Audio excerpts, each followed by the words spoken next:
E primeiro-ministro Mike Mann, ministro de Assunto Energético Mike de Mesa, também está participando de cumbre energético AWE e JWIPS na Washington. Ministro plenipotenciário na Washington, Andy Lee, acompanha o primeiro-ministro durante sua visita na capital americana.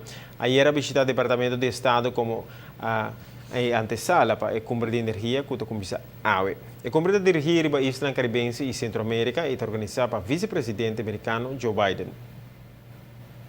Na caminha para o Energy Summit, que vai ter lugar de março e geração, e aqui na ministro presidente, junto com o ministro de Mesa, ele vai estar assistindo na summit aqui, summit para Isla Caribense e Centro-Americano. Aí passar acaba o ministro presidente a participar.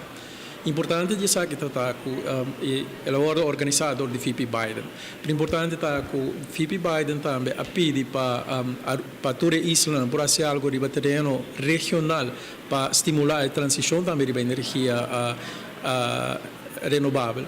E Aruba a organizada em quadro e diferentes atividades. Nós Aruba organizada são PPP Conference recentemente, que está também trabalhando em terreno como financiar projetos em geral, mas em particular também projetos de energia duradouro.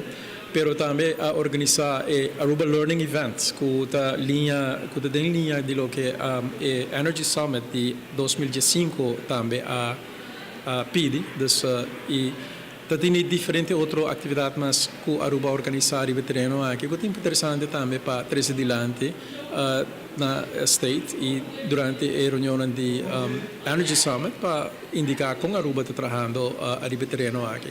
E importante está também para nós primeiro com que outro terreno mas Aruba por aportar a agenda aqui de transição para green energy e para com o apoio de outro país também da região a essa transição aqui.